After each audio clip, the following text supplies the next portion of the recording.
the first book this is what it covers is basic Māori worldviews. Okay, so basic Māori worldviews is really important, and it's for like a beginner's guide for dummies around things Māori. So it's got, you know, if you don't know anything about things Māori, this is a beginner's guide. It doesn't have in-depth Māori knowledge. It's not trying to do that. It's trying to give people sort of surface basic Māori knowledge around Māori worldviews. Now, the historic period that it covers is it goes from the Māori origin story. Do you know that? Yes. So the Māori origin story is a critical part to understanding Māori thinking. And so that's put in here as a critically important theory, really, about a creation of the world. And so it's put up here as in a similar way as other theories are put out in the world, you know, such as the Big Bang theory. Mm-hmm. So this is another theory that I'm saying. This, if you're going to live in this country, then you need to know this. Yes. This is important cultural information. Mm-hmm. And you talk about spiritual, or what did you say? Physical, intangible. And intangible. Yes. So this is intangible stuff as well. Yes. And I've tried to put it into tangible terms.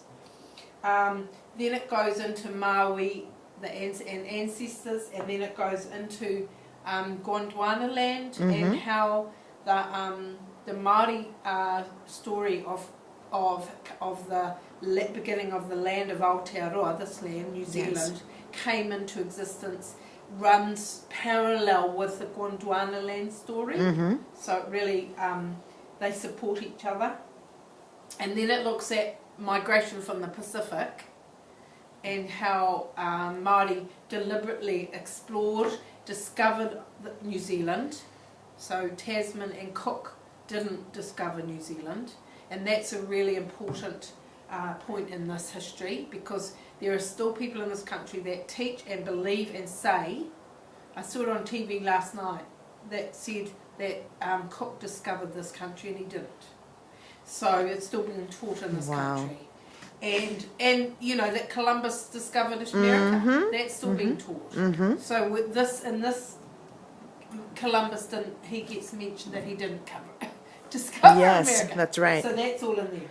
So, and then the last one is just, section is on arrival here in Aotearoa and how they became tribal groups, functional, and the word tangata whenua is people of the land, the indigenous people. So that's that book, and that's your first port of call. So you've got to learn about that first. Then the next world that you go to is you go to the other side of the planet, and you go to British Isles. So this goes back, now this covers, so it's the base, again you've got the Māori worldview and then you've got the European worldview. So this is like a basic European, you know, guide for dummies on the European history. Not in-depth, but surface, blah, blah, blah. But it does go back to, it begins with the Celts in 50 BC. So it goes from the Celts right through, from the Celts colonisation, Christianity, the monarchy, the Magna Carta, and then European ideas of superiority, how Tasman and Cook and how they didn't discover this country but they came here and visited, and the name New Zealand came into existence in the European world, and then industrialisation, and then land enclosure, because land enclosure is really important in here, because initially Celts were very similar to Māori. Oh, sorry. It's okay. And then land enclosure meant that you know, that the Europeans became very set on having a piece of land. That became really important, and that's part of the culture of European culture.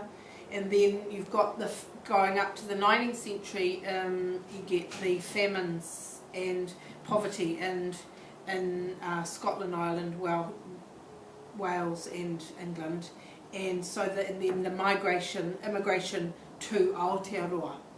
So okay, so that's like that period. Yes. So basically it really honours two worlds, are really honoured in the story. And then in the next book, book 3, unit 3, is Two Worlds Meet. Now in Two Worlds Meet, those two worlds meet. You alright? Yes. And in Two Worlds Meet, the names Māori and Pākehā come into existence. Before that, they don't have meaning in the way that they come into meaning in this period. So in the 1820s, the word Māori and Pākehā came into existence, and this is where I say that Pākehā culture begins. In this period, it's Europeans. Okay, but at this point, because Māori, the indigenous people, named Pākehā, the white settler group, or they weren't settlers then, they were just the early sealers, whalers and blah blah, they were Pākehā, they called them Pākehā. So that's really important in here. And then how Māori really agentically engaged with Pākehā. They were really keen on certain aspects of Pākehā culture they wanted, and one of them was literacy. So Māori really sought out after literacy. They wanted to learn Māori how to read and write in Māori, and they wanted to learn to read and write in English as well.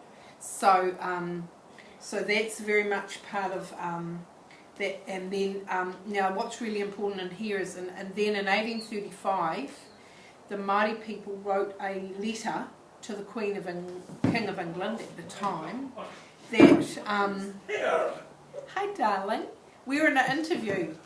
So we can't be in here. You can't talk in here, no. Oh. Do you want